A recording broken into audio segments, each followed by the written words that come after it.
The throne room burned with the colors of a dying regime, cyan emergency lights and the orange glow of plasma fires. He fumbled for the only lifeline left, the Oryx 9 prison frequency. The holoscreen flashed a single word: Yun available. The rebels found him before the system could refresh. A plasma bolt ended a 90-year reign. Ladies and gentlemen of the Galactic Council, Earth is proud to inaugurate the Oryx 9 Independent Penitentiary Facility. We do not judge. We simply provide a neutral residence for those who have been removed from power. A luxury prison for deposed dictators? Humanity? Your ambition is matched only by your naivety. Ambassador Kale, we expect no early applications. The value of Oryx 9 will be measured in decades. You have built a monument to a problem that does not exist. Perhaps. But when it does exist, we will be the only ones ready. The chamber erupted in polite disbelief. No one could foresee that 18 months later, a desperate emperor would die reaching for this very sanctuary. The questions came fast. Will you actually open this prison? What if no one comes? Director Andrew, you speak of decades. But what happens when the first tyrant does fall and demands entry? Will you take them? If a deposed leader meets our criteria, we will be ready. The infrastructure will be complete long before that day comes. 6 months later, in a white dwarf system, Oryx 9 took shape.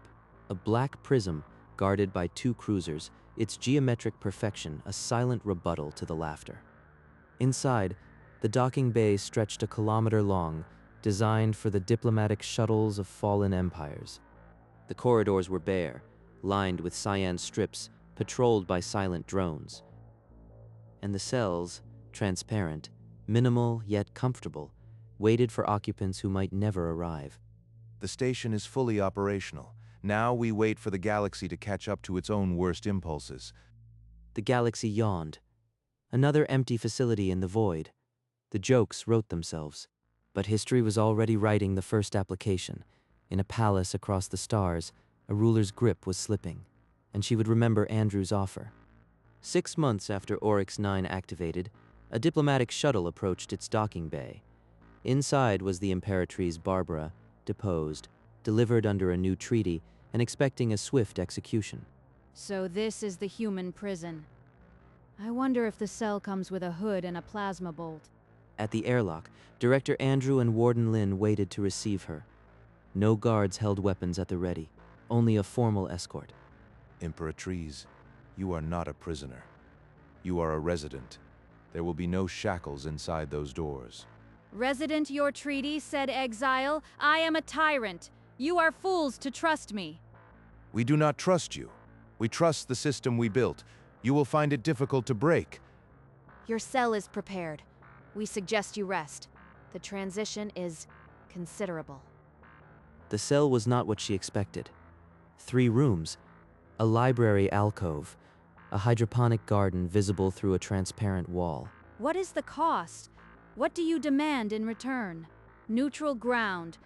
The humans are either the most naive species in the galaxy, or the most dangerous. I will discover which. For the first week, she paced. The cell was too quiet. No guards, no interrogations, no fear. Andrew visited on the 3rd day, carrying a small potted herb. This species thrives in artificial light, like you will. She did not take the pot. I am not a houseplant, Director. I am a former empress. He left the herb on her table and departed without another word.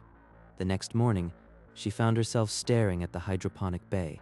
Her hands, once wielding empire, now unclipped a hose. The soil has no memory. It does not judge. Strange to find that comforting. In the library alcove, Andrew offered her a book, Ancient Earth Philosophy. This is about governance without a throne. She took it reluctantly. You think I will be enlightened by your human scribbles? Her tone had less venom than she intended. Warden Lin reported to Andrew. She has not attempted contact with any inmate. She reads, she gardens, she asks for nothing. She sat among her sprouting plants, almost a smile. This was not defeat, but she did not yet know what it was. A month after her arrival, grainy footage leaked from a sympathizer on her homeworld. The Imperatrice in a garden, reading, "At peace." Earth has built a day spa for despots. The blood of her victims cries out for justice, not gardening. We promised humane treatment. Should we have tortured her? What would that make us? The news cycles raged. "Civilized exile?" read one headline. Protests erupted on a dozen worlds. I did not leak this. I do not want their pity. Your story is yours to tell. You owe them nothing. Not even an apology. And then, a shuttle arrived not from Earth authorities, but from a deposed governor requesting asylum. Director, we have received an unsolicited application from the fallen Commodore of the Yelier Pact. Process it like any other. They are learning what we built. The galaxy was furious, but already the waiting list had begun. Over the next 6 months, 8 more shuttles docked. Each carried a fallen tyrant expecting death, finding a cell. Director, the former Supreme Arbiter of the Heptarchy has requested a cell. Accept. Ensure his orientation follows protocol. The garden waits. They arrived in chains, left them at the airlock. 3 hours later, they were in gardens or libraries, bewildered. You're turning despots into philosophers. It's unsettling. We provide space. They do the turning. Perhaps the humans understood something I did not. A prison can be a refuge from vengeance. The galaxy's tone shifted. News networks now called Oryx 9 the curious experiment, no longer a scandal. Director, we're approaching 70% occupancy. If this continues, we'll need expansion. But on Andrew's screen, the list of pending applications was growing, and not all of them were from the Fallen. Director, the Krith Imperator demands you extradite their former Grand Admiral. They have a fleet massing. Our neutrality is non-negotiable. Tell them he is a resident, not a prisoner to be traded. The message returned with a threat. An interdiction fleet would surround Oryx 9 within the cycle. On the tactical display, 12 K-Rith warships blinked into real space, their weapons hot. We have 2 cruisers. If they fire, we can hold maybe 20 minutes. Invite their ambassador aboard. Let them see he is safe, not coddled. Offer a cell visit. You'd invite them here? That's either brilliant or suicidal. They won't attack if they're here, and they'll see we've done nothing to their admiral. The Kerith, after a long pause, accepted the terms. A diplomatic shuttle detached from their flagship. The galaxy held its breath. The first real challenge to Oryx 9's neutrality was arriving through the airlock. The Kerith ambassador stepped through the airlock, flanked by 4 armored guards. Andrew waited alone. Andrew led them to the garden pod. There, the former Grand Admiral sat on a bench reading philosophy under the artificial sun. The Admiral looked up, expression unbothered. "Ambassador, I expected you sooner." The Krith ambassador recoiled. "What sorcery is this?" He was a butcher. Now he reads like a scholar. Andrew remained still. "We have done nothing to him but provide space. Ask him yourself." You want to know the secret, Ambassador? There is no judgment here. No one screams for vengeance. That silence is louder than any order. The Kerith ambassador looked from the Admiral to Barbara, then to Andrew. The accusation of mind control died unspoken. Back aboard their flagship, the Kerith transmitted a single message: "We withdraw. The station is as claimed." The fleet jumped back into the void. In the silent command center, Lynn exhaled. But on the diplomatic channels, the news was already spreading. Oryx 9 was not a spa. It was a sanctuary. A new diplomatic envoy arrived with credentials that were slightly too perfect. The station's AI flagged the anomaly before he cleared the airlock. Deep in the corridor, sensors detected a weaponized implant. Drones converged. Stun fields pinned the intruder before he could scream. A data slice revealed the bounty. Barbara, Imperatrice, alive or dead, preferred dead. The contractor was her own former inner circle. He was hired by her old regime. They wanted her silenced before she could inspire others. They will never let me go. Even here, I am a target. You are safe. That is not a promise, it is a fact. This station is impenetrable. The story leaked within hours. The news was not about the threat, but the failure. Oryx 9 had stopped an assassin inside its own walls. The galaxy now knows. We do not just house the fallen, we protect them from the rising. Good. Let them understand that Oryx 9 is not neutral out of weakness. It is neutral because it can enforce it. The waiting list grew again this time, not from exiles, but from sitting rulers seeking insurance. Applications surged, not from the fallen, but from sitting rulers seeking pre-approval. They called it future residency planning. Oryx 9 is not a retirement home for dictators who jump before they are pushed. A cell requires a formal deposition, not a suicide note. You are creating a rule that encourages orderly coups. A tyrant who clings to power until blood runs in the streets will have no escape. I did not make the rule. The galaxy made it. We simply enforce neutrality. Surrender peacefully, and the door may open. Fight to the death, and it closes. Director, the government of Hesperin has formally transferred their deposed Prime Minister. The documentation is flawless, a textbook deposition. Accept immediately. This is exactly the model we need to see. Now I see. The humans have made surrender a strategy. A deposed leader can live in comfort only if their fall is clean. It changes the stakes of rebellion. We do not encourage coups. We simply provide a door. The galaxy is now choosing which doors to keep open. Within months, revolutions on 3 worlds were notable for their restraint. Leaders surrendered without massacre, hoping for a cell. The queue outside Oryx 9 had become the new line of succession for the galaxy's disgraced, and Andrew had never fired a shot. Inmate Xylan arrived with a sneer. A warlord who crushed 3 systems, he saw the calm of Oryx 9 as weakness. You think I will garden like a coward? I am Xylan.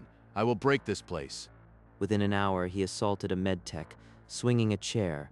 Security drones pinned him in 6 seconds. He cannot be reasoned with. Standard privileges will not work. He needs to understand this is still a prison. Isolate him. No garden, no library, minimal contact. Let him face the silence. They sealed him in a stripped cell. No view, no books, no soil, only the hum of the station. For 3 days he roared. On the 4th he sat. On the 5th he whispered.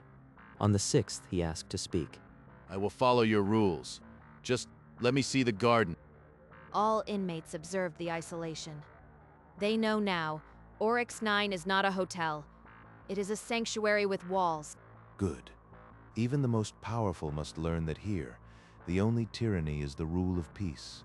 2 days after Xylan's surrender, a chancery seal appeared on Andrew's private channel. Emperor Vareth, a ruler of 17 worlds, still on his throne. The message was brief. Director Andrew, I require a cell. Discretion is paramount. Name your terms. He wants a back door before the maelstrom hits. If I engage, I risk conspiracy. If I refuse, I lose a laver. Emperor, we do not reserve for the living, but we note your governance record. Should your deposition occur lawfully, your eligibility will be evaluated. Andrew, out. He sent the reply without encryption. Let the galaxy infer what it would, a request acknowledged, but not blessed. On Vareth Prime, the Emperor read the reply twice. The phrase governance record lingered. Within a week, reports surfaced. A dissent law softened. A journalist released. Quiet, uncredited reforms. Director, the Vareth Empire is easing off. No official statement, but analysts are confused. They are purchasing insurance the only way we accept, by governing more justly. Andrew added a note to a file marked soft levers. Then he closed it and returned to the quiet work of running a sanctuary. 3 weeks after Vareth's quiet reforms, Warden Lin placed a classified file on Andrew's desk. The Hakari Dominion had officially deposed President Jasu and was en route to Oryx 9. The deposition documents are flawless. but intelligence intercepted a curious message. Jasu thanked his co-conspirators for a successful scheme. He staged his own deposition. The uprising on his world was real. He fled before it could consume him. The evidence was damning. Payoffs to military leaders, encrypted requests for a cell, and a timestamp proving the coup was faked. Jasu is not eligible. He was not genuinely deposed by his people. He is a fugitive, not a resident. If we refuse, we risk conflict with the Hikari fleet. They are already in our space. Then we tell them before they dock. We will not be complicit in a charade. Send the refusal with the evidence. The Hikari commander received the file and turned his ships around. Jasu was sent back to face his people. The new Hikari government has publicly thanked Earth. They saw the leaked evidence. The galaxy knows we cannot be gamed. The rules are clear. No one enters without a genuine overthrow. The galaxy now understands our neutrality has teeth. On Hikari, the people rose again, this time in rage. Jasu was dragged from his shuttle and executed in the square. The new government broadcast a message. Earth returned our tyrant. We returned our justice. The galaxy saw the footage. Commoners across a dozen systems celebrated. For the first time, they trusted a human institution more than their own courts. Kale took his usual visitor's chair, feathers uncharacteristically still. You have become a symbol, Andrew. The people's warden. Even my own world speaks your name with reverence. I did not ask for that. I enforce rules, not charisma. That is exactly why they trust you. But the rulers who still sit on thrones now see you as a threat. If you're not careful, they will try to break this sanctuary before it breaks them. Within a month, coups became noticeably different. On 3 worlds, dictators facing mass protests surrendered peacefully, their ambassadors immediately contacting Oryx 9. On a 4th world, a president facing unrest sent a secret plea to Andrew. "If I step down now, will I be granted a cell?" Andrew's reply was a single line. "Only if your people confirm your deposition." In her garden, Barbara overheard the news and paused. They are learning. When I fell, there was no Oryx 9. Now it changes the arithmetic of power. We never aimed to change the galaxy. We provided a door.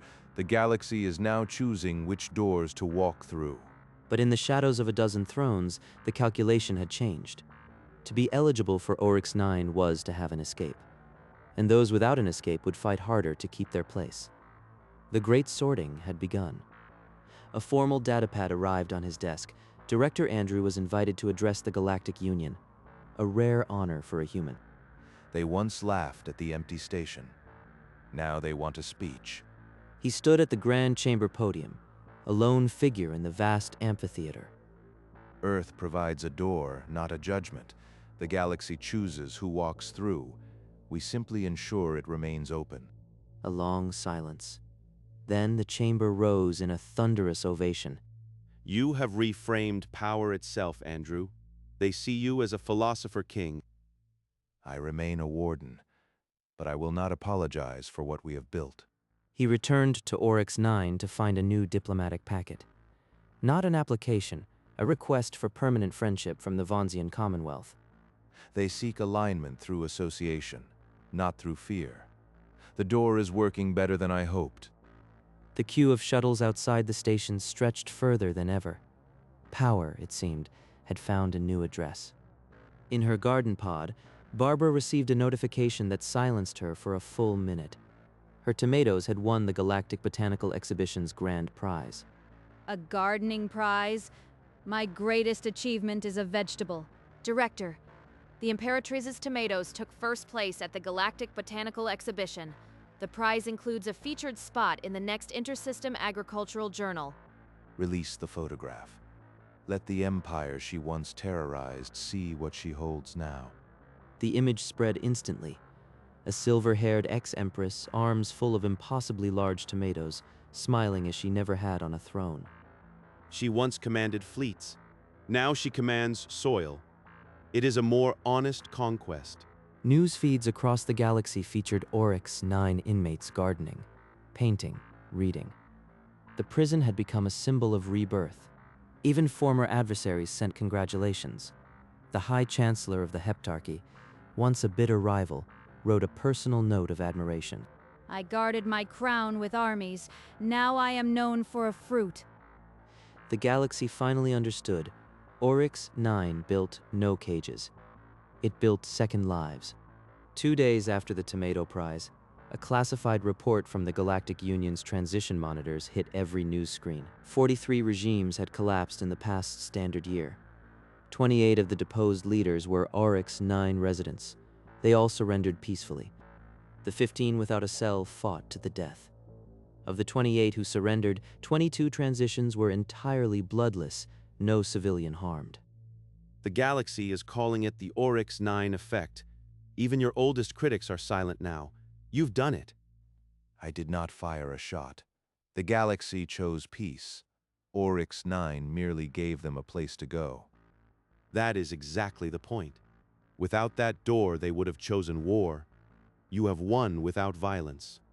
Andrew gave a single, slow nod, the only acknowledgement he permitted himself. Within a week, 7 planetary governments began rewriting succession laws to prioritize peaceful deposition. Andrew filed the report under external developments and returned to his routine. But the data was irrefutable. Oryx 9 had not merely housed the fallen, it had changed the way empires fell. Within months, diplomatic chatter acquired a new phrase, eligible for Oryx 9.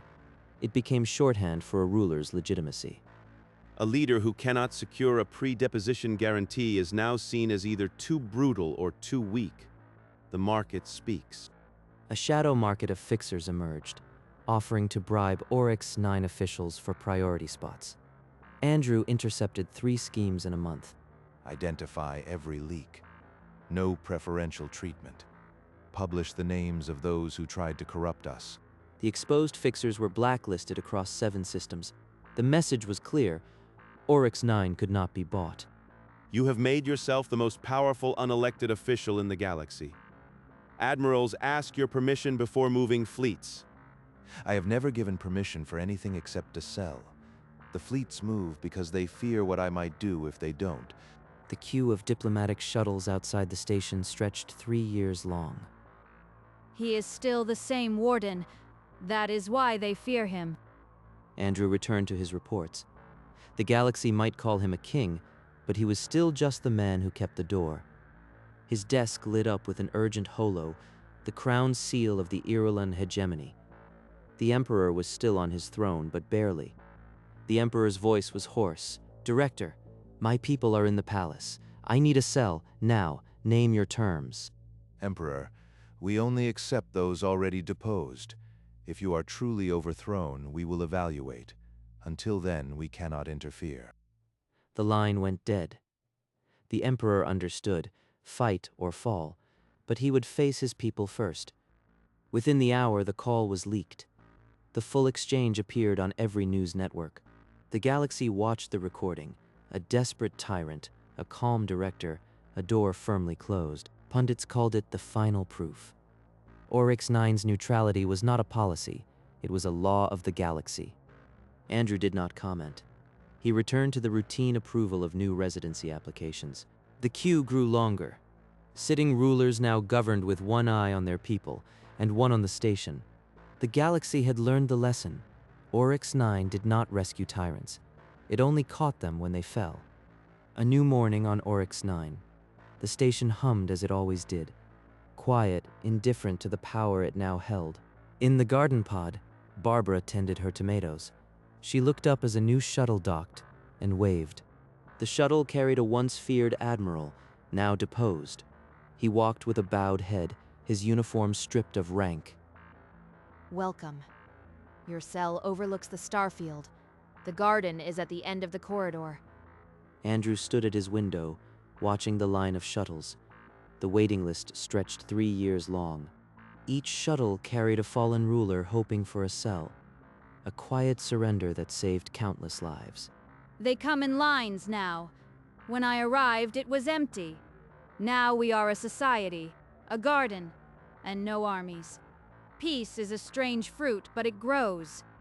Andrew allowed a faint smile. The galaxy had found its balance, and Oryx 9 was the fulcrum. He had built no empire, only a door. But every fallen throne now faced that door and chose peace. Barbara's tomatoes won a second prize. She placed the trophy next to her first, a small empire of quiet triumphs. Warden Lin filed a report. 0 incidents in 90 days. The most secure facility in history had become the most peaceful. Peace is not the absence of weapons. It's the presence of an alternative. The line of shuttles never shortened, but the galaxy no longer feared war. It feared being denied a cell. I ruled through terror. Now I am remembered for a garden. Strange how history softens. Andrew closed the daily schedule. No messages from panicked emperors. No bribery attempts. Just a quiet station. He thought of the emperor who had died reaching for this number, a tragedy that had sparked a reconciliation. The station orbited on, a silent witness to the galaxy's worst and its best. And each morning a new arrival stepped through the airlock, dropped their chains, and walked toward a garden. The door remained open. The galaxy, slowly, learned to walk through it without violence. Centuries might pass. The star would cool, yet the station would remain a testament to choice over coercion. We built a door. They walked through it. What more could any species dream of? In the garden, a new sprout broke soil. Barbara knelt, her hands gentle. The waiting list had long been a joke. Now it was the galaxy's new order of succession. We did not conquer. We invited, and the galaxy came. He looked out at the line of shuttles. Not a queue of prisoners, a queue of survivors. Once, I commanded the fear of billions. Now I grow tomatoes. I'm not sure which is the greater power. Andrew allowed himself a rare moment of stillness. The galaxy was not perfect, but it was better. And in the dark between stars, the black prism held its course, a door that would never close. For tyrants, there was now a choice, and they chose peace, one cell at a time.